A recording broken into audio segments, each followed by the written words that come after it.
Nah, syariat kita memberikan penekanan di dalam beribadah, dan terutama sekali adalah salat yang didahului dengan bersuci. Di dalam Al-Quranul Karim Allah Subhanahu wa taala memerintahkan kepada hamba-hambanya bila ingin melaksanakan salat maka diperintahkan untuk berwudu. Ya ayyuhalladzina amanu idza qumtum ila salati faghsilu wujuhakum wa aydiyakum ila al-marafiq wamsahu bi ru'usikum wa arjulakum ila al-ka'bain. Perintah untuk berwudu, membasuh wajah, kedua tangan sampai siku-siku kepala, dan juga kaki sampai buku lali. Ditambahkan dengan niat dan juga tartib seperti mana dalam mazhab Imam Asy-Syafi'i. Namun syariat ini juga mengambil kira keadaan-keadaan yang ganjil, keadaan-keadaan yang lain dari biasa. Contohnya seseorang tidak menjumpai air, macam mana untuk berwudu, macam mana untuk bersuci. Allah Subhanahu wa taala berfirman, fa illam tajidu ma'an fatayammamu sa'idan thayyiba. Kalau kamu tidak menjumpai air, maka hendaklah kamu bertayammum. Maka diperintahkan di sini sebagai alternatif di dalam berwudu dan bersuci. Bila tidak ada air, maka salah satu wasilah untuk kita selain daripada air yang menjadi wasilah untuk bersuci adalah menggunakan debu. Di sini kita mengambil ibrah dan pengajaran. Orang ketika hendak salat diperintahkan untuk berwudu, dan wudu itu air untuk membersihkan kotoran pada wajah, tangan dan kaki. Tetapi di saat air tidak ada, justru cara kita bersuci dan membersihkan diri secara zahir, kita kotori kita punya wajah dan kita punya tangan dengan debu. Kalau tak ada air, kita pakai debu. Debu itu kan diambil, letakkan kita punya wajah. Katanya kita bersuci, kita nak kasih bersih kita punya wajah. Kenapa justru kita kotori wajah kita dengan debu? Secara akal akan berfikir demikian. Di sini syariat mengajarkan kepada kita bahwa tidak semua benda yang ada dalam hukum itu boleh dicerna oleh akal. Tidak semua benda dalam hukum yang boleh difahami oleh akal. Dengan cara lain kita memahami hukum, just menerima saja. Kita, maaf cakap, kalau buang angin, maka kita berwudu. Yang kita bersihkan bukan tempat keluarnya angin, tapi kita basuh wajah, kita basuh tangan, macam biasa wudu. Yang apa namanya? Yang buang angin kan di tempat lain. Kenapa yang dibasuh di tempat lain?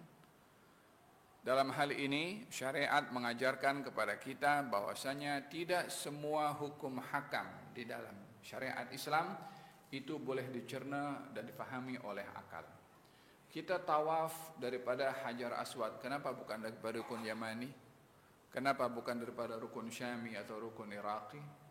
Kenapa mesti 7 bukan 70? Kenapa sa'i itu daripada Safa dan Marwah 7 kali bukan 17 kali? Kenapa mesti berada di padang Arafah? Kenapa mesti pakai ihram? Kenapa mesti berada di Muzdalifah walaupun sesaat? Kenapa mesti ada di Mina? Kenapa salat subuh 2, zuhur itu 4, maghrib 3? Kenapa tidak sama ratakan? Ini semua soalan-soalan yang diuji oleh Allah Subhanahu wa taala untuk kita menerima walaupun kita tidak tahu sebab. Tujuannya agar supaya kita beribadah bukan kerana kita tahu sebab, tapi kerana Allah suruh kita beribadah. Wa ma ja'alna al-qiblata allati kunta 'alaiha illa lin'alama man yattabi'ur rasula mimman yanqalibu 'ala aqibai. Ketika dipertikai tentang perubahan kiblat daripada Masjid Al-Aqsa ke Al-Ka'bah, diubah. Awalnya daripada menghadap Masjid Al-Aqsa.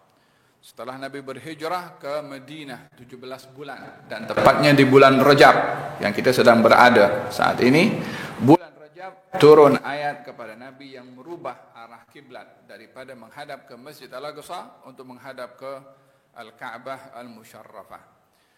Kata Allah Subhanahu wa taala memberikan sebab alasan kenapa diperintahkan berubah kiblat. Katanya wa ma ja'alna al-qiblata allati kunta 'alaiha. Kami, yakni Allah, tidak jadikan untuk engkau wahai Rasulullah Muhammad kiblat yang kamu dahulu menghadap kepada kiblat itu, yaitu Baitul Maqdis. Kemudian kami perintahkan kamu untuk berubah arah menghadap ke Ka'bah. Tujuannya lina'lama man yattabi'ur rasula mimman yanqalibu ala aqibai. Saya ingin tahu siapa yang ikut Rasul untuk menghadap kepada kiblat ke Ka'bah dan siapa yang tak ikut. Adapun arah kiblat, salat itu menghadap ke Ka'bah atau menghadap ke Baitul Maqdis, itu hanya arah saja untuk kita menghadap, bukan yang kita sembah itu, bukan bermakna Allah ada di Ka'bah atau Allah ada di Baitul Maqdis. Itu hanya arah yang diperintahkan oleh Allah untuk kita menghadap, tapi yang kita sembah adalah Allah Subhanahu wa ta'ala. Dan perubahan kiblah hanya menjadi ukuran dan ujian siapa yang taat dan siapa yang tidak. Walaupun kedua-duanya adalah kiblah, yang suruh menghadap Baitul Maqdis Allah Subhanahu wa taala, yang suruh menghadap Ka'bah Allah juga. Jadi perubahan kiblah, dahulu menghadap ke Ka'bah, setelah dibangun Baitul Maqdis diperintahkan orang-orang Bani Israel menghadap Baitul Maqdis. Lepas itu diperintahkan semua beriman kepada baginda Rasulullah, hatta daripada orang-orang keturunan Bani Israel kalau beriman kepada Rasulullah, kiblatnya bukan lagi Baitul Maqdis, walaupun kiblat nabi-nabi mereka itu Baitul Maqdis, menghadap ke Ka'bah sebab ikut Rasulullah sallallahu alaihi wasallam. Dan dalam hal ini kita mengambil hikmah bahwa di dalam syariat ini yang perlu kita tekuni dan kita hayati pada hukum hakam, kita terima dulu. Faham atau tidak, tahu hikmah atau tidak, itu nomor 2. Ambil dulu sebagai tanda patuhnya kita kepada Allah Subhanahu wa ta'ala dan kepada Rasulnya atas apa yang diperintahkan oleh Allah dan Rasulnya, sehingga kita tak tergelincir kepada satu keadaan bila setiap hukum itu mesti dicerna oleh akal. Bila ada perkara hukum yang bertentangan dengan akal, orang itu mungkin akan tolak hukum tersebut. Dan alangkah banyaknya di zaman sekarang orang mempertekai hukum disebabkan tak masuk di akal. Kenapa laki-laki kalau dalam kesaksian 1 perempuan 2? Kenapa dalam warisan laki-laki 2 perempuan 1? Kenapa tidak dalam saksi perempuan 2 laki-laki 1? Dalam warisan laki-laki 2 perempuan 1? Ini kan bias kan.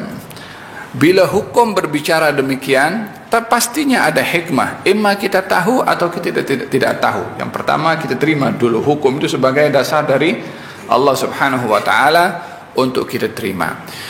Dan satu hari baginda Rasulullah sallallahu alaihi wasallam ini diajarkan bagaimana kita menyikapi hukum dalam musafir. Kemudian Nabi singgah di satu tempat, lalu Nabi mengatakan untuk hidangkan makananlah. Satu orang sudah masak kambing, maka dihidangkan zira', bagian bahu hadapan, dihadangkan hadapan Rasulullah SAW, dan Nabi suka bahagian itu dimakan sampai habis. Kemudian Nabi minta balik, bagi kepadaku zira', maka diberikan yang sebelah kiri, dari sebelah kanan diberikan sebelah kiri, dimakan lagi sampai habis. Kemudian Nabi kata bagi kepadaku zira', ini minta lagi Nabi yang ketiga. Kata tukang masak itu mengatakan, ya Rasulullah, kaki kambing ini yang di depan hanya 2, engkau minta 3 kali. Akal berkata begitu, memang kaki kambing pun 2. Kata baginda Rasulullah ingin menunjukkan dan membuktikan bahwasanya syarak, hukum yang datang daripada Allah dan Rasulnya beyond kita punya akal.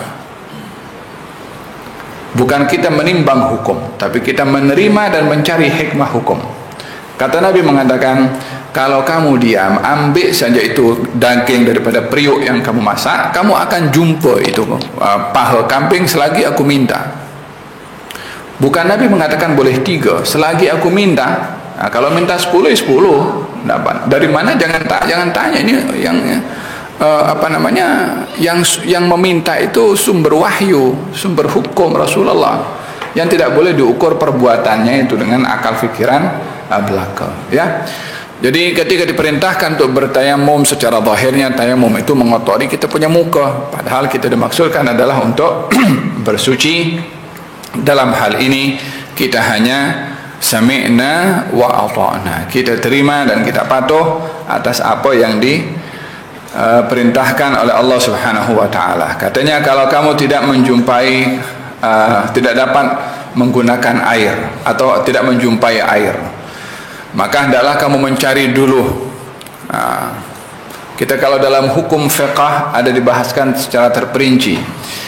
Kita tak ada air sebab kita safar, atau kita tak ada air karena air mati, telah stop air, tak ada di rumah, tak ada air. Tapi kita punya rumah kebiasaannya air ada, hanya time itu tak ada.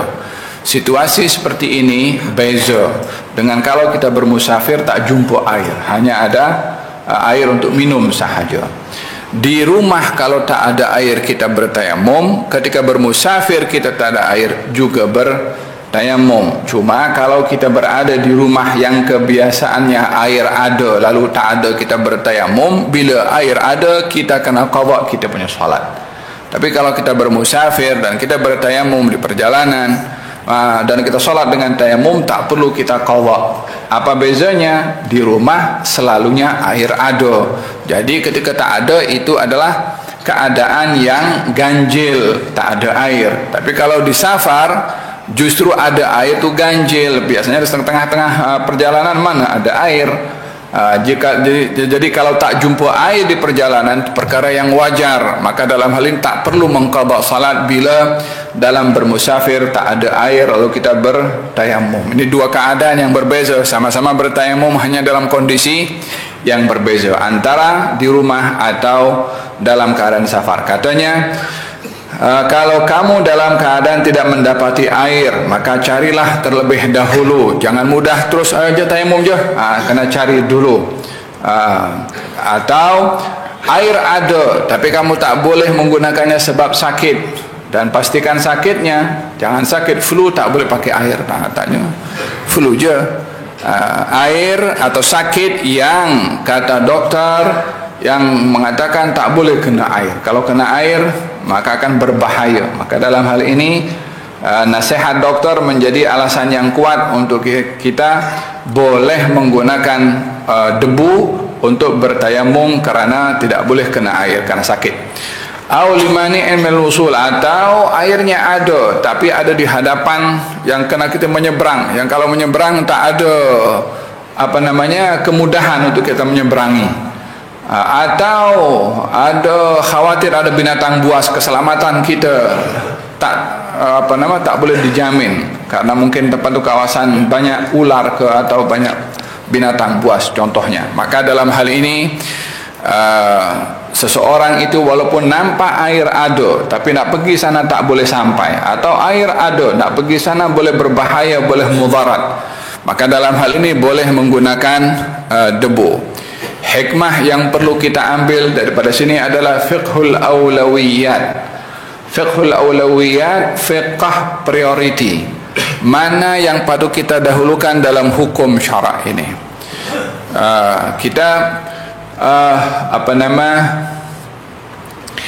Bila melakukan sesuatu akan mengundang kemudaratan, maka kita dilarang melakukan sesuatu tersebut. Karena kesehatan lebih utama daripada melakukan perkara yang kita suka. Bila ia mendatangkan kemudaratan, maka yang kita suka hendaklah kita tinggalkan. Apa sebab? Priority yang kita dahulukan. Dalam hal ini baginda Rasulullah sallallahu alaihi wasallam pernah berencana untuk membangun Ka'bah seperti bangunan Nabi Ibrahim. Kita kalau tengok Ka'bah yang sedia ada sekarang itu, ada kawasan namanya Hajar Ismail yang setengah pinggang. Itu dahulu sebelum Ka'bah dirobohkan di zaman Nabi, bahagian Hajar Ismail itu sama tinggi dengan bangunan Ka'bah yang ada sekarang. Jadi waktu direnovate pada waktu itu, dana yang untuk membangunkan Ka'bah itu tak cukup sampai setinggi sama dengan bangunan yang ada sekarang. Jadi dana yang ada hanya cukup untuk membangun Ka'bah sampai Hajar Ismail setengah pinggang itu. Dan berkekalan bangunan itu sampailah Nabi diangkat menjadi Nabi, sampailah Nabi berhijrah, sampailah Nabi menguasai balik kota Mekah. Saat menguasai balik kota Mekah, Nabi bersabda mengatakan kepada Siti Aisyah, kalau bukan oleh kerana kaum kamu, yakni orang-orang Mekah baru jinak-jinak dengan Islam, maka aku akan bangun Ka'bah ini setinggi bangunan yang dibangun oleh Nabi Ibrahim. Tapi Nabi tak buat. Azam ada, keinginan ada, tapi Nabi tak buat. Apa sebab? Khawatir timbul fitnah, khawatir timbul masalah.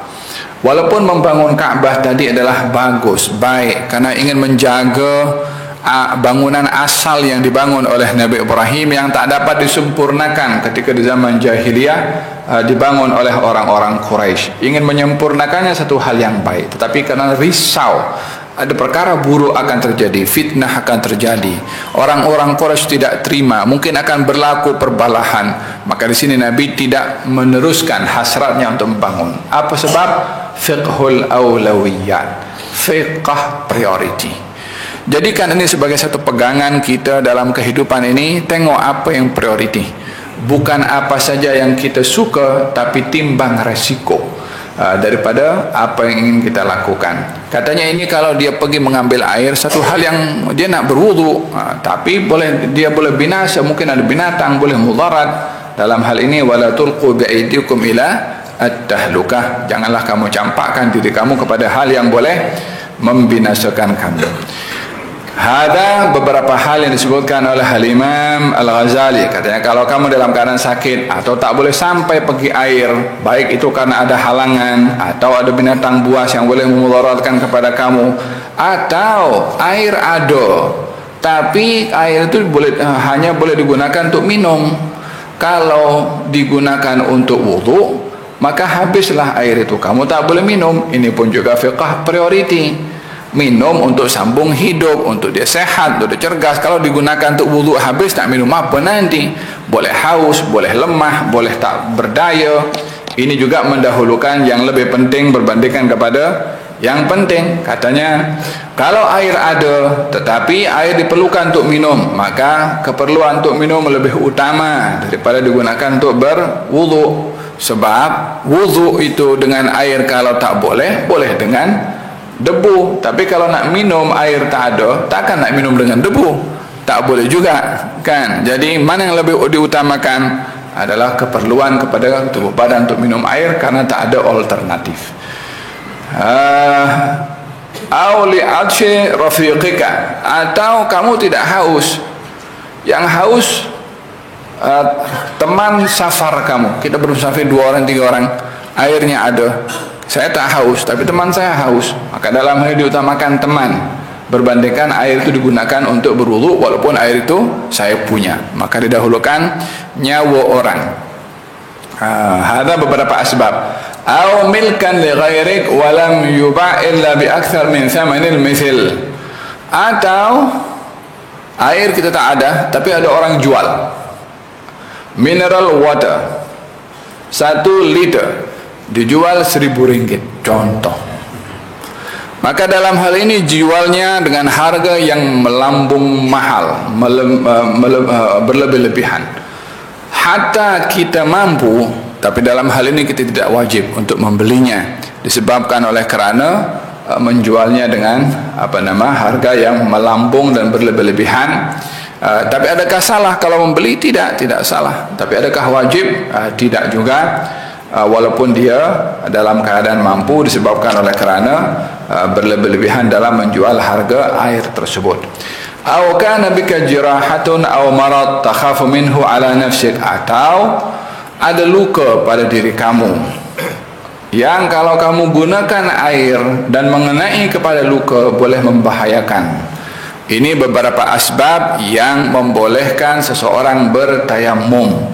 1, setelah mencari atau adanya uzur untuk mendapatkan air, baik terhalang ataupun khawatir binasa, atau dalam keadaan sakit, atau untuk keperluan kita minum, atau keperluan kawan kita dalam musafir yang perlu kepada minuman, atau air ada tapi dijual dengan harga yang melambung. Bila itu terjadi, maka atau ada luka pada tubuh barang kita, bila itu terjadi maka barulah kita bertayamum. Jadi dalam bertayamum bukan hanya sekedar air tak ada, okeylah jom kita tayamum, tengok dulu, cari dulu. Telepon dulu, tengok jiran barangkali ada air. Mungkin ada orang jual harganya murah, biasa dengan harga yang boleh kita beli. Seperti itu cara untuk kita bertayamum. Karena bila seseorang bertayamum untuk bersuci, sementara air itu ada tapi dia tak cari, tayamumnya tidak sah. Karena asal pada salat itu adalah dengan wudu, bukan dengan tayamum. Tayamum itu hanya emergency. Di dalam hospital, kalau seseorang itu kadang-kadang kan dia punya tangan itu letakkan dia punya cucuk jarum. Itu cucuk jarum kadang-kadang berhari-hari selama berada di ward, selama itulah cucuk jarum itu ada di sini. Cucuk jarum itu pun juga ada plasternya, dia tutup kita punya tangan kan. Kalau kita nak tuangkan air pun tidak mungkin juga. Tuangkan air pun juga terhalang dengan plaster itu, mungkin tak boleh masuk, kena kepada kulit. Jadi macam mana kita akan salat? Oh ialah kita basuh saja yang sehat. Iya, tapi yang tertutup tu bahagian daripada tangan yang mesti untuk dikenakan air juga untuk berwudu. Maka dalam hal ini al-fuqaha mengatakan bila ada penghalang air mengenai anggota wudu saat seseorang itu ada letak plaster ke atau semen ke, maka dalam hal ini dia kena menggabungkan dua alat bersuci. Yang pertama berwudu dengan air membasuh yang sehat, kemudian yang tertutup dengan semen itu diganti dengan tayamum. So dia kena ambil dua kali, kena bersuci dengan air dan juga bertayamum. Tayamum itu sebagai ganti anggota yang tertutup dengan semen tadi atau dengan plaster atau apapun juga yang tak boleh kena air, di cover dengan at-tayammum. Macam mana kita nak bertayamum dan berwudu? Selesaikan wudu dulu. Kalau itu semen di tengah-tengah sini, usap membasuh yang sehat. Selesai sudah semua dah kering kita punya anggota tubuh badan, ambil debu. Macam mana di hospital tak ada debu Habib? Sekarang canggih dah, ada debu tayamum dijual dah. Boleh sekarang dah semua ada, tak ada benda tak ada sekarang. Beli itu debu yang dijual untuk tayamum dalam botol itu kan, letakkan di hospital, pasang tisu, tuangkan di tempat yang jangan pula kasih kotor itu meja hospital dengan debu, tak elok juga, nanti dia punya nurse marah. Karena kena steril, jaga. Tapi kita solat kena jaga juga. Selagi masih kita sedar, wajib itu kita untuk melakukan solat.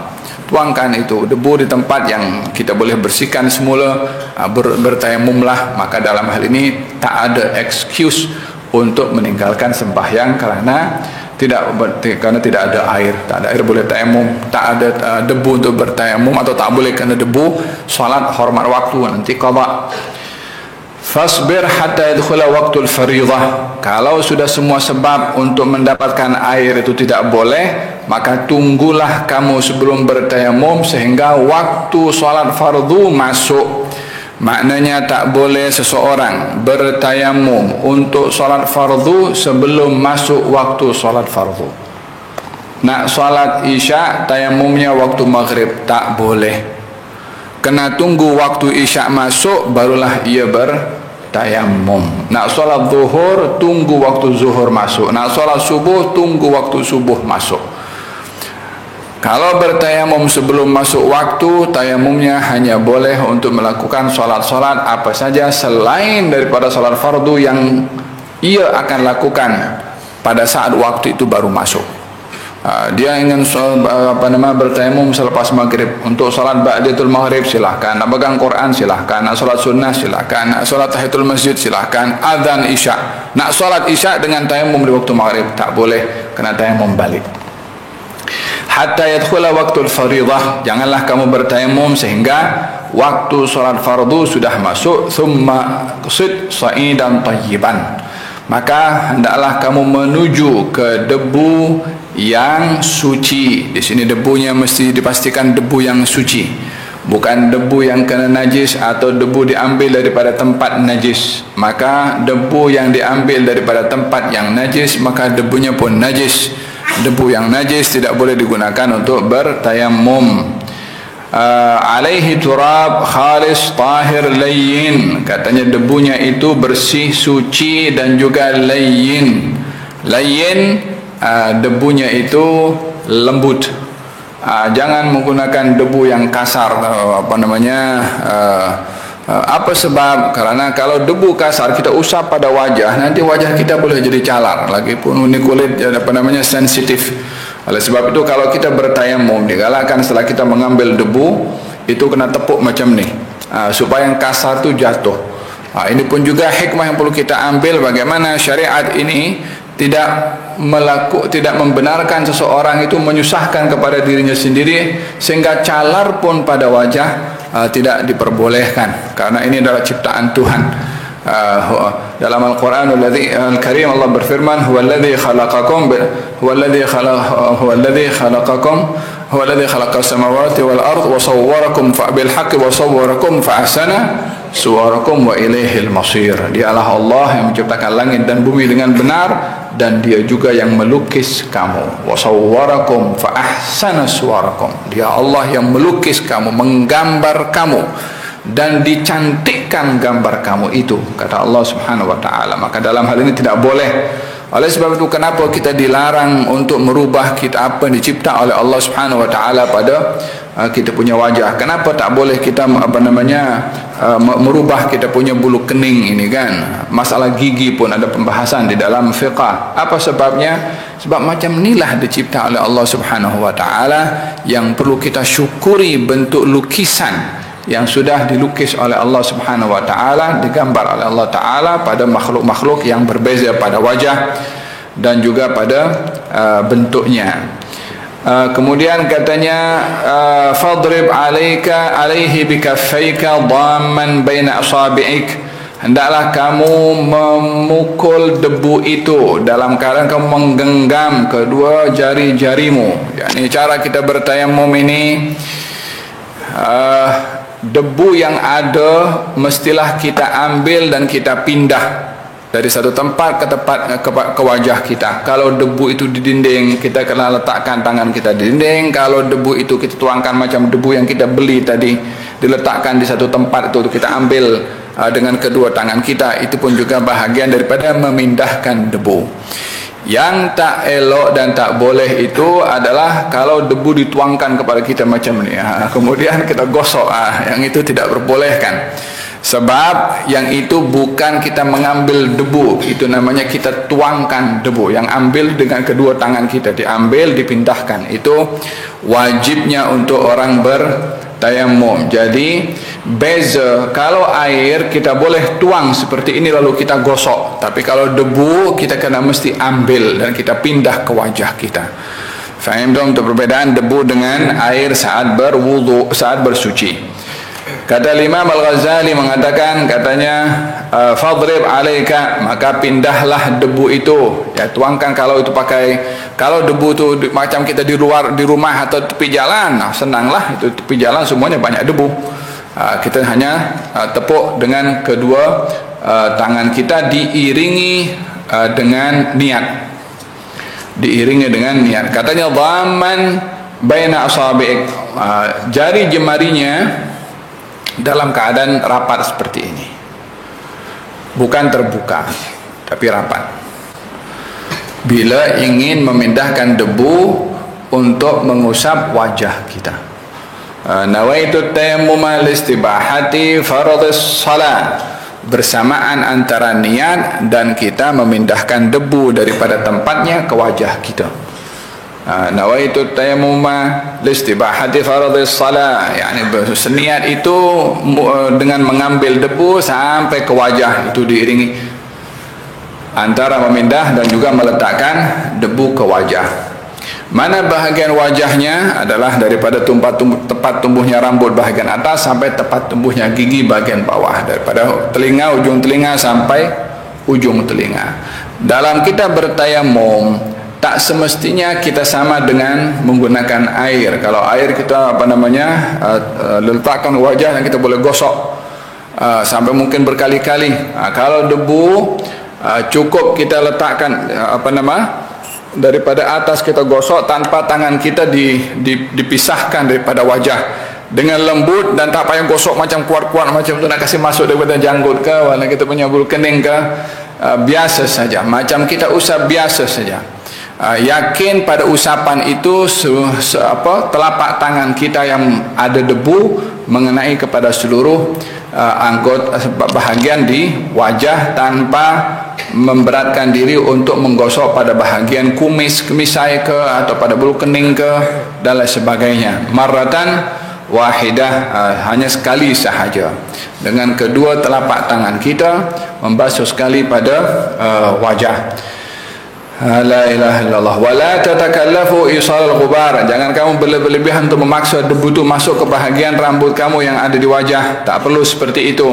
Kemudian thumman za' khatamak, keluarkan cincin kamu untuk untuk mengambil debu kali yang untuk kedua kali. Dalam kita bertayamum itu ada 2 kali pukulan mengambil debu. 1 kali untuk wajah, 1 kali untuk tangan. Hanya 2. Sekali usapan pada wajah, sekali juga usapan pada tangan. Telapak tangan kiri akan usap telapak tangan kanan, telapak tangan kanan akan usap tangan kiri. Nanti saya gambarkan. Jadi 2 kali pukulan mengambil debu tersebut. Katanya macam mana? Untuk kali yang kedua kita kena buka cincin. Kali kedua juga katanya ketika memindahkan debu, tangan kamu dalam keadaan terbuka. Pada pukulan yang kedua, pukulan pertama tadi menggenggam, pukulan kedua terbuka. Apa bezanya? Yang pertama untuk mengusap, yang kedua untuk mengusap tangan. Oleh kerana tangan celah-celah ini bahagian juga daripada anggota yang perlu untuk dikenakan debu, maka ketika mengambil debu dibuka supaya bahagian daripada celah-celah ini pun mengandung juga debu. Jadi dibuka. Yang pertama tadi karena untuk mengusap wajah tidak perlu dibuka karena tidak ada tujuan untuk mengusap tangan. Jadi untuk pukulan yang kedua, tangan dalam keadaan terbuka atau renggang dan cincin dibuka. Apa sebab cincin dibuka? Kalau orang berwudu, air itu untuk masuk ke bawah cincin ini senang sebab air sangat halus. Tapi kalau debu, mana boleh debu akan masuk ke bawah cincin sini. Jadi kena dibuka karena pukulan yang kedua adalah untuk mengusap tangan. Maka dalam hal ini kena dibuka cincinnya supaya debu itu mengenai sehingga ke bawah cincinnya. Itu dibuka cincinnya, kemudian pukulan yang kedua dalam keadaan terbuka. Lalu macam mana kita nak usap? Kita punya tangan ini akan dibagi 2. Satu bahagian telapak tangan, yang satu lagi bahagian jari-jari pada tangan. Yang bahagian jari-jari tangan kiri itu untuk mengusap zahir tangan kanan. Yang bahagian batin atau telapak kiri untuk mengusap bahagian batin tangan kanan. Macam mana? Kalau kita nak bertayamum, kita praktis masa baru di hospital tu kan. Oh, jadi kita jadi kita ambil itu debu, kita pakai tangan kiri dan kita tangan kanan, kita pakai tangan kiri untuk mengusap tangan kanan ya. Mula dengan jari-jari kiri. Kita punya jari-jari atau zahir jari-jari kanan diletakkan pada batin jari-jari kiri macam ni. Nampakkah? Okey. So jadi bahagian ini akan bergerak terus sampai ke pergelangan. Sudah sampai kepada pergelangan, diangkat sedikit, bukan macam ini, tapi sedikit saja. Supaya sini kena juga yang jari-jari kita yang bahagian depan sini rapat pada pergelangan. Macam ni. Sampai siku-siku. Bila sampai kepada siku-siku, pusing. Bahagian sini diusap oleh kita punya telapak tangan sini. Jari-jari atau ibu jari tetap dalam kan terbuka seperti ini. sampai ke bahagian pertemuan antara ibu jari dengan ibu jari, dengan tengahnya sini juga, jangan lupa. Itu sekali untuk kanan, begitu juga untuk mengusap yang sebelah kiri. Bila sudah selesai dengan cara yang sama, maka yang kiri diletakkan di atas kanan seperti ini, yang kanan pun juga diletakkan sebelah kiri seperti ini. Tujuannya adalah sehingga bahagian daripada celah-celah jari jemari ini pun juga terkena usapan. Ada berapa kali kita mengambil debu? 2 kali. Yang kita basuh wajah dan 2 tangan. Tangan pada cara basuhannya sebagaimana saya gambarkan tadi, di akhir tangan kiri itu diletakkan di atas jari kanan seperti ini, dan juga tangan kanan di atas jari kiri. ثم امسح كفاك بالأخرى وامسح بالتخليل وصلي فرضا. نعم وصلي به فرضا واحدا. Salatlah kamu dengan tayamum tadi salat fardu 1 saja. Wa ma syi'ta minan nawafil, dan salat sunnah sebanyak mungkin terserah. Mau qabliyah, mau ba'diyah, mau nak tambah salat tawabin, salat apapun juga silahkan. Tapi bila ingin melakukan solat fardu yang lain, fa idza aradta fardan thaniyan, kalau kamu mahu buat solat fardu satu lagi, maka fastanif tayammuman akhar, mulailah tayamum yang baru. Ada soalan sebelum saya masuk kepada bab yang berikutnya?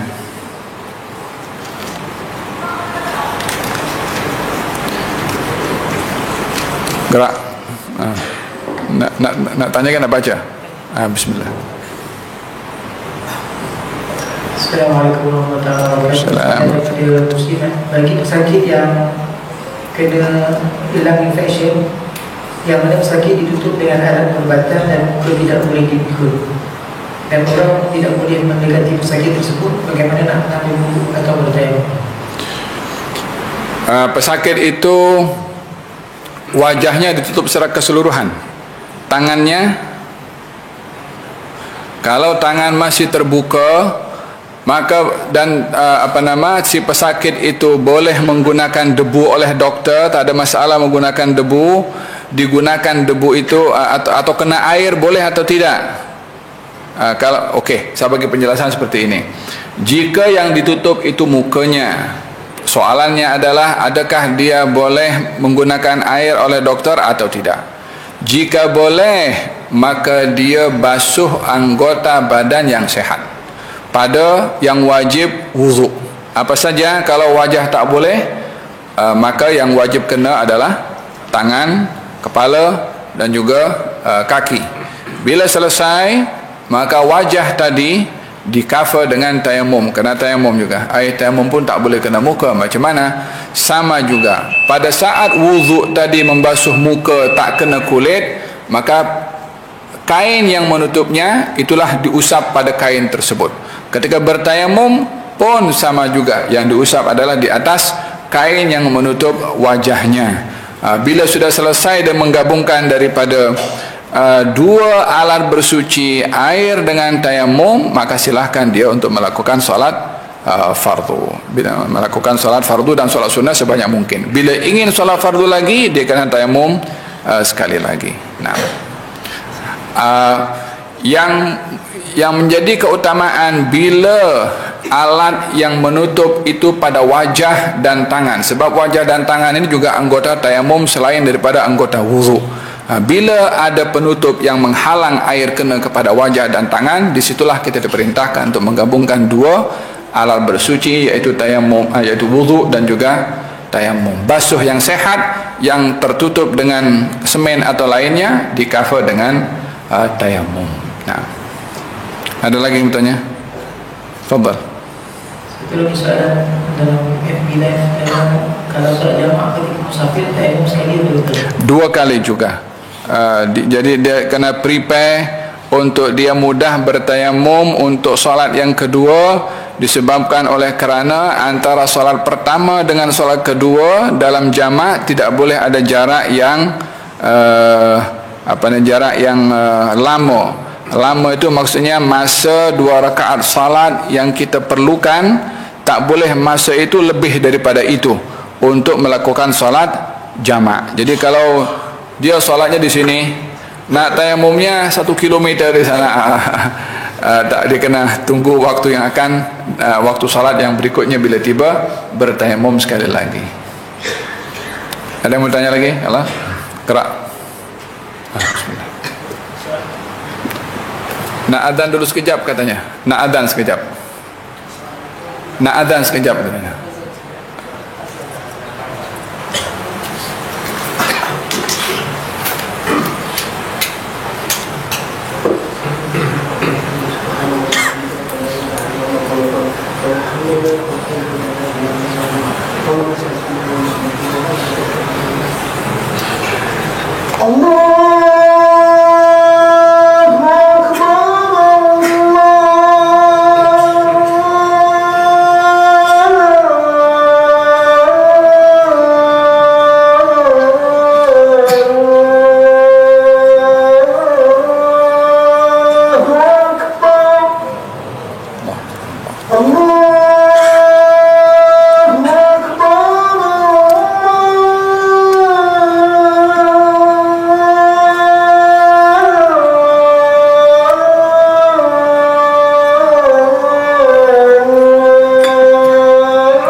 Ya, silakan. Waalaikumsalam warahmatullahi wabarakatuh. Dalam pencarian air, ada perangkat yang diberikan kepada Yang kedua, kalau luka itu ada bukan anggota tayamum tapi anggota wudhu yang lain. Kalau kita kena baca ada jarak namanya haddul ghaus. Haddul ghaus lebih kurang 100 hasta. Itu wajib untuk dicari.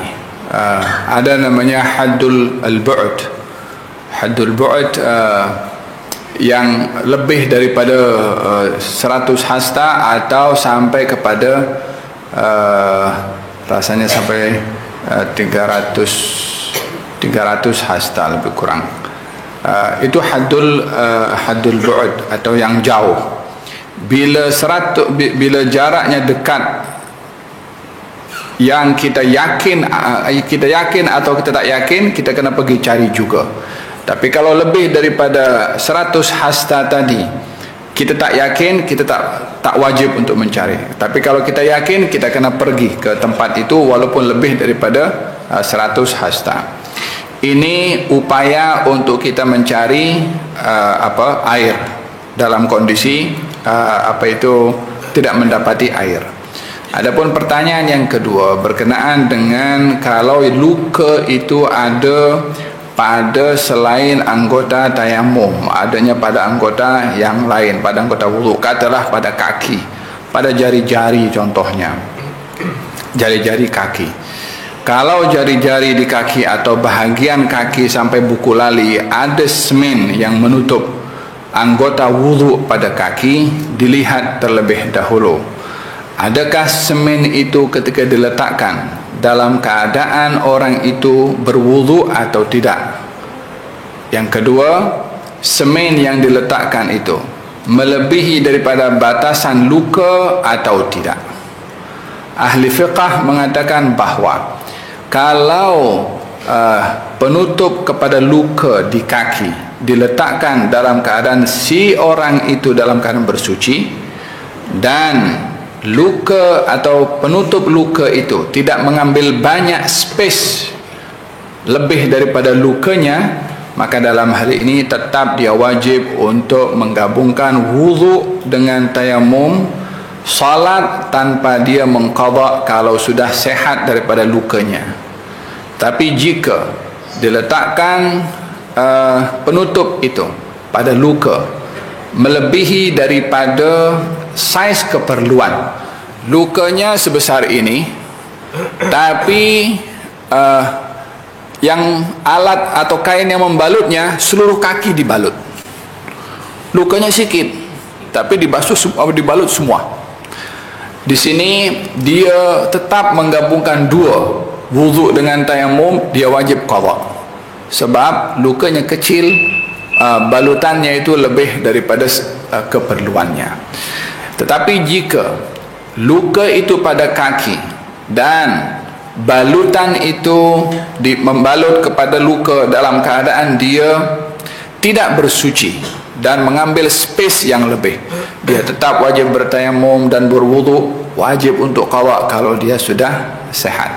Jadi ada 5 keadaan. Kalau sudah dalam keadaan anggota wudu, wajah dan juga tangan, di sini wajib berwudu dan bertayamum, wajib qadha salat yang dilakukan dalam keadaan demikian bila dia sembuh. Tapi kalau kaki dan kepala, detailnya sebagaimana saya jelaskan tadi. Saya rasa banyak pening ini saya. Nampak muka-muka yang pening ini karena gerak. Boleh rujuk nanti di mana diulang balik daripada apa jelaskan. Gerak. Adab pergi ke masjid. Nah. Apabila engkau telah selesai daripada bersuci, maka sembahyanglah di rumahmu 2 rakaat sunat subuh jikalau fajar telah terbit, seperti apa yang telah dikerjakan oleh Rasulullah sallallahu alaihi wasallam. Kemudian pergilah ke masjid dan jangan sekali-kali engkau meninggalkan sembahyang berjamaah, apakah lagi sembahyang subuh, kerana sembahyang berjamaah itu melebihi daripada sembahyang sendirian 27 darjat. Jikalau engkau mempermudahkan perkara seperti ini dan tidak mahu meraup keuntungan yang besar ini, maka apalah faedahnya engkau bersusah payah mencari ilmu, kerana tujuan mencari ilmu itu hanyalah untuk diamalkan. Apabila engkau berjalan ke masjid, maka berjalanlah dalam keadaan yang tenang dan tenteram, dan jangan terburu-buru, dan hendaklah engkau sambil membaca doa, Allahumma bihaqqi sa'ilina alaik, wa bihaqqi raghibina ilaik, wa bihaqqi mamsyaya hadha ilaik, fa inni lam akhruj asharran wala bataran wala bataran wala riya'an wala sum'atan, bal kharajtu ittiqa'a sakhatik wa ibtigha'a mardatik, فأسألك أن تنقذني من النار وأن تغفر لي ذنوبي فإنه لا يغفر الذنوب إلا أنت. Naam. Ada berbicara mengenai adab menuju ke masjid. Masjid adalah rumah Allah Subhanahu wa taala, tempat yang diwakafkan untuk melakukan salat 5 waktu, maka ia dikatakan masjid. Diambil daripada salah satu keadaan dalam salat yang namanya sujud. Sajada, masjid, tempat untuk sujud. Jadi masjid dinamakan masjid disebabkan oleh kerana adanya anggota atau keadaan terbaik bagi seseorang dalam salat, yaitu ketika ia berada dalam keadaan sujud. Dalam hadis Nabi Muhammad SAW dikatakan sebaik-baik keadaan seseorang itu dekat dengan Allah Subhanahu wa taala wa huwa sajid, dalam keadaan ia sujud. Oleh kerana keadaan itu adalah keadaan yang terbaik, maka dinamakan masjid ini dinamakan masjid. Walaupun ada keadaan lain seperti rukuk contohnya. Kenapa tak dinamakan marki' contohnya? Kan dia daripada kata rukuk. Karena keadaan sujud itu ya ada keadaan yang paling dekat seseorang, aqrabu ma bainal abdi wa rabbih wa huwa sajid, kata Nabi. Keadaan yang paling hampir antara seorang hamba dengan Tuhannya adalah dalam keadaan sujud. Katanya, amma ruku' fa'azimu fihi rabb wa amma sujud fa'akthiru fihi ad-du'a. Kalau kamu dalam keadaan ruku', agungkan Allah. Kalau kamu dalam keadaan sujud, perbanyakkanlah berdoa. Karena itu momen yang paling hampir bagi seseorang untuk berdoa kepada Allah Subhanahu wa taala dalam keadaan sujud. Melainkan kalau ia salat berjamaah, imam tidak digalakkan banyak berdoa dalam keadaan sujud, karena imam diikuti oleh makmum yang lain. Imam ada hajat untuk banyak doa, makmumnya ada hajat untuk dia pergi ke beli air ke, nak pergi balik rumah ke, nak pergi kenduri ke, ya kan? Dengan begitu imam jangan kacau programnya makmum. Dia kena sederhana solatnya imam. Tapi bila dalam keadaan diperbolehkan untuk sujud lama, imma kita dalam keadaan solat sunnah, atau kita yakin makmum yang ikut dengan kita itu dah terbiasa untuk sujud lama pada solat fardu, bila ia tidak mengganggu. Macam mana kita nak pastikan?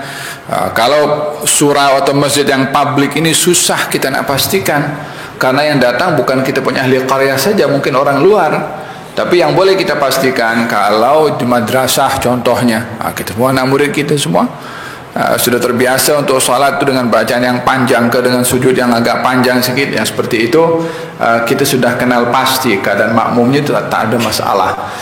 Tapi kalau di tempat yang publik, maka dalam hal ini imam diperintahkan cukup sederhana dalam mengimamkan salat. Kata baginda Rasulullah SAW, kalau kamu jadi imam maka hendaklah meringankan bacaan, karena di belakang kamu ada orang tua, ada orang yang lemah, ada orang yang ada urusan. Jadi nak segera selesai daripada salat dan sambung balik urusan mereka. Dalam hal ini masjid diberi nama masjid kerana merujuk kepada anggota dalam merujuk keadaan dalam salat, yaitu sujud. Masjid memiliki beberapa keistimewaan. Ada yang pertama, orang yang melangkah kaki ke masjid, setiap langkahnya itu satu pahala diberi, satu dosa dihapus, satu pahala satu darjat diangkat. Dalam hadis Nabi Muhammad SAW, orang yang melangkahkan kakinya ke masjid sedemikian. Ketika ditanya kepada baginda Rasulullah, amal apa yang paling baik wahai Rasulullah? Kasratul khuta ilal masajid, memperbanyak langkah menuju ke masjid. Sehingga sebahagian orang pergi ke masjid ini supaya memperbanyak langkahnya, hatta rumahnya dekat, dia pusing jauh dulu dah.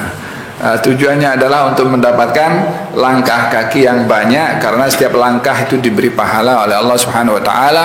Dalam Al-Qur'anul Karim Allah berfirman, "Inna nahnu nuhyil mauta wa naktubu ma qaddamu wa atharahum." Kami yang menghidupkan orang mati dan kami catat amal perbuatan mereka, termasuk atharahum, langkah kaki menuju ke masjid. Ini penafsiran yang ada dalam beberapa kitab tafsir tentang kehormatan masjid bagi mereka yang mendatangi. Lain lagi dengan iktikafnya, tahiyatul masjidnya, pahala mengimarahkannya. Idza ra'aitur rajula ya'tadul masajid fashhadu lahu bil iman. Kalau kamu nampak orang kerap datang pergi ke masjid, saksikanlah kalau dia adalah orang yang beriman, kata Nabi. Sebab dalam Al-Quran Allah berfirman, innama ya'muru masajidallah man amana billahi wal yawmil akhir. Orang yang beriman kepada Allah itu dalam dan hari akhirat adalah orang yang mengimarahkan rumahnya Allah Subhanahu wa taala. Basyiril masya'ina fi dhulami ilal masajidi bin nurit tam yaumal qiyamah. Sampaikan kabar gembira kepada orang yang banyak melangkahkan kakinya ke masjid di waktu malam dengan cahaya yang terang nanti di hari kiamat. Kata Nabi SAW, yakni di waktu gelap itu maksudnya keutamaan menjaga salat, khususnya salat subuh dan salat isya. Itu mendapat keistimewaan khusus bagi mereka yang menjaga dua salat ini. Wahada berkenaan dengan langkah kaki. Ada seorang daripada kabilah Banu Salamah di zaman Nabi SAW. Rumahnya jauh daripada masjid. Maka dia pun ingin menjual rumahnya dan ingin cari rumah yang dekat dengan masjid. Kata baginda Rasulullah, Banu Salamah, diyarukum tuktabu atharukum. Wahai Banu Salamah, jangan kamu jual rumah kamu. Setiap kali kamu melangkahkan kaki ke masjid, dicatat oleh Allah setiap langkah kaki kamu. Semakin jauh rumahnya, semakin banyak langkah kaki, semakin banyak pahala diberi oleh Allah Subhanahu wa taala. Ini beberapa keistimewaan yang menggalakkan kita untuk kerap datang ke rumah Allah Subhanahu wa taala, baik itu masjid atau surau, yang kedua-dua adalah fungsinya untuk melakukan salat 5 waktu. Dalam hadis Nabi Muhammad SAW ketika menyebutkan di sini katanya, kalau kamu selesai daripada bersuci maka salatlah kamu di rumah kamu, yakni salat sunnah subuh. Kalau subuh sudah mulai terbit, lalu keluar menuju ke masjid. Demikian Rasulullah SAW melakukan. Kata-kata ini merujuk pentingnya kita menjaga rumah dengan diisi dengan ibadah. Kita digalakkan untuk salat fardu di masjid, tapi berwuduknya di rumah. Berwuduknya di rumah, bukan di masjid. Kenapa?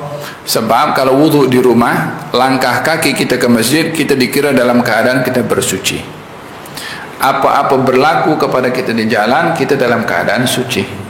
Kalau dia keluar pada rumahnya dalam keadaan tidak bersuci, apa-apa berlaku di jalan, dia dalam keadaan hadas. Tentunya beza orang berada dalam keadaan bersuci dan dalam keadaan hadas. Ini yang pertama. Yang kedua, memberikan hak rumah untuk tidak dijadikan sebagai tempat tinggal saja, tetapi tempat yang nyaman, tempat yang barakah.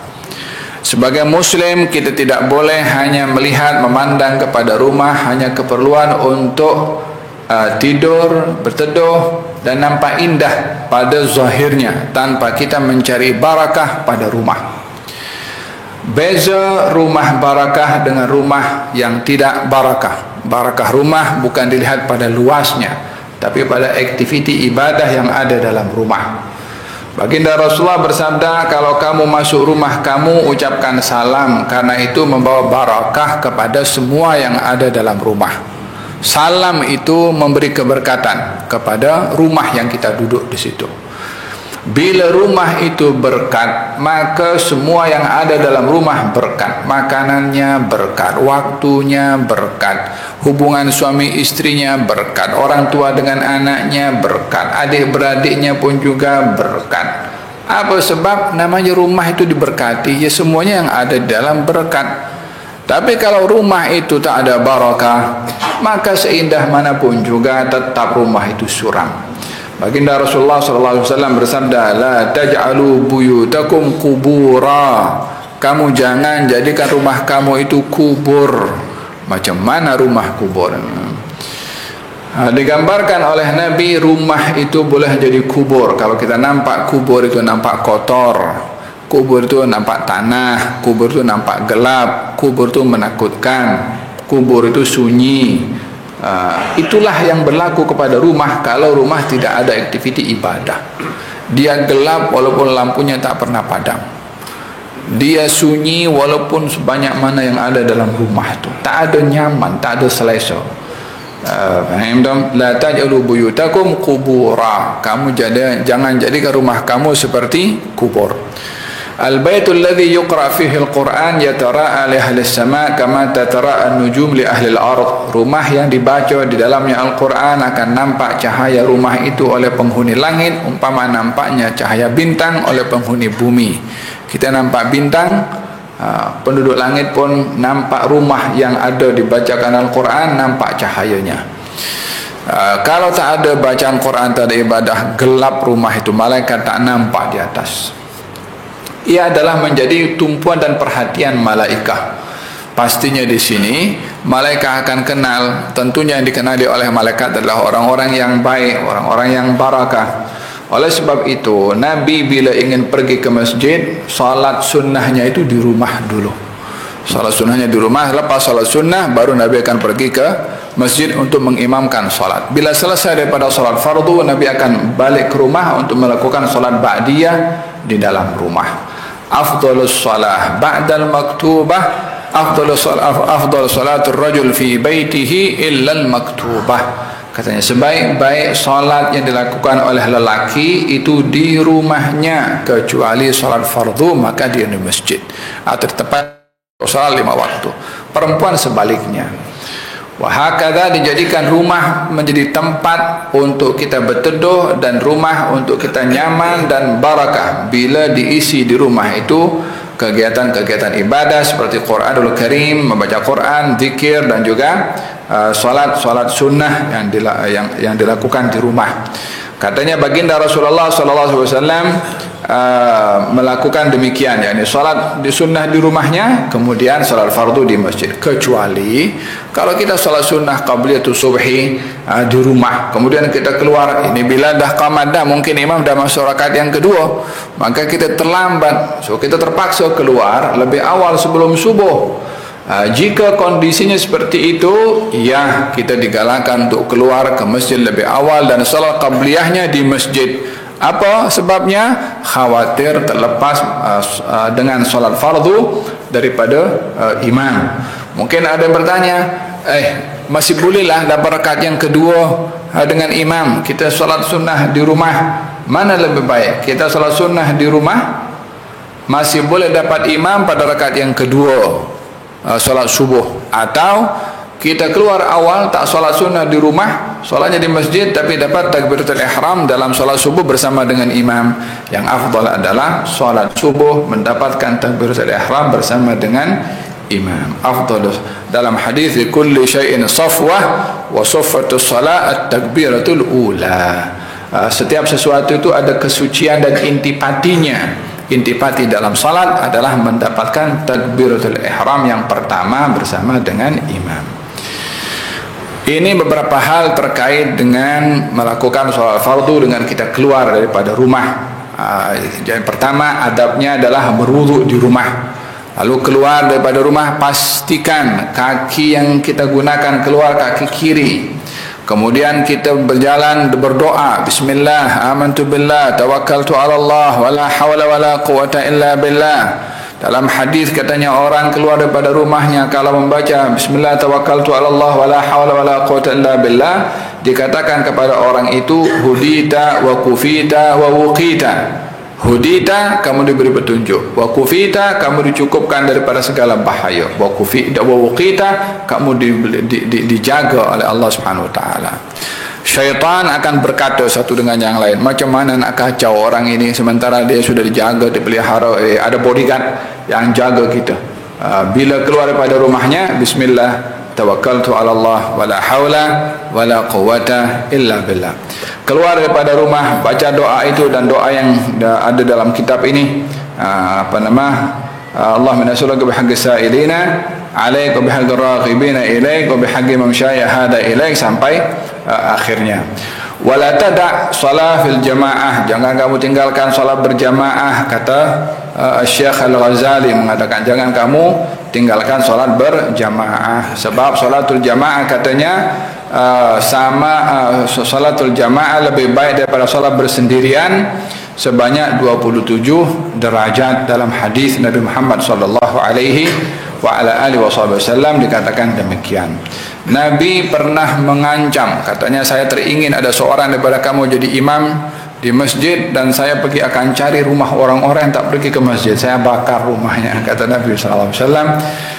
Itu adalah tahdid, satu ancaman yang luar biasa bila lelaki tidak mengambil berat tentang salat berjamaah di masjid, sehingga dikatakan oleh sebahagian fuqaha, hukum salat berjamaah di masjid akan menjadi satu kewajiban, walaupun dalam mazhab Imam Syafi'i ianya adalah merupakan sunnah muakkadah. Katanya, kalau kamu tidak mau mengambil peluang dengan faedah-faedah yang disebutkan dalam kitab ini untuk mendapatkan pahala, untuk apa kamu belajar? Kata Imam Al-Ghazali, kamu dah belajar, dah tahu, buat, jangan tak buat, sebab ini peluang untuk kamu. Katanya demikian. Faedah saya dalam masjid, kalau kamu sudah keluar pergi ke masjid, maka berjalanlah kamu dalam keadaan hayyinah, dalam keadaan tenang, dalam keadaan tidak terburu-buru, tidak gopoh. Faham dong? Wa ibadur rahman alladhina yamshuna ala ardi hawnan wa idha khatabahumul jahiluna qalu salama. Berjalan di atas muka bumi tawadhu, jangan sombong. Baik itu berjalan kaki, orang tu naik kereta, aku lebih banyak pahala jalan kaki, jangan sombong macam tu. Orang naik kereta berkata, Allah dia naik kancil, aku tengok naik Alza ni. Jangan sombong dalam berjalan, tapi dalam bertawadhu haunan, merendah diri, memandang kebesaran hanya kepada Allah Subhanahu wa taala. Wala tamshi fil ardi maraha innaka lan takhriqal arda wa lan tablughal jibala tula. Di dalam Al-Quran Allah mengajar kepada kita adab berjalan. Berjalan saja ada adabnya. Demikian lengkapnya syariat ini. Dalam berjalan jangan pandang orang dengan pandangan hina. Dalam berjalan tumpukan kemana kita akan pergi. Pandangan mata lebih tertuju ke bawah, tidak banyak toleh kanan toleh kiri macam tu. Wala ta'jal, jangan terburu-buru, dan bacalah kamu ini doa untuk orang pergi ke masjid. Selain doa tadi keluar rumah, ada doa khusus untuk pergi ke masjid. Ya Allah, aku mohon kepada Engkau dengan orang-orang yang memohon kepada Engkau, dan orang-orang menginginkan pahala dari Engkau, dan aku mohon kepada Engkau dengan keberkatan langkah kaki aku kepada Engkau. Sesungguhnya aku tidak keluar daripada rumahku ini dalam keadaan sombong, dalam keadaan takabur, dalam keadaan riya, dalam keadaan menunjuk, tetapi aku keluar hanya semata-mata risau dan takut daripada murka-Mu dan mengharap redha daripada Engkau. Aku mohon kepada Engkau, Engkau lindungi aku daripada api neraka, dan Engkau ampunkan dosa aku, karena tidak ada mengampunkan dosa kecuali Engkau. Itu doanya. Susah tak hafal Habib, letakkan dalam kita punya handphone itu. Kalau kita naik kereta, sebelum baca dulu, lama-lama pun kita juga akan hafal juga. Faham dong? Kalau tidak, kita rekam kita punya suara. Lepas tu kita guna Bluetooth, letakkan dalam kita punya tip dalam kita punya kereta. Dia baca, kita ikut juga. Lama-lama pun hafal juga. Banyak cara sekarang. Tak ada alasan untuk kalau tidak hafal. Rekam sendiri saja, nanti kita ikut sendiri. Faham dong? Wallahu ta'ala a'lam bis-shawab. Ada yang mau tanya?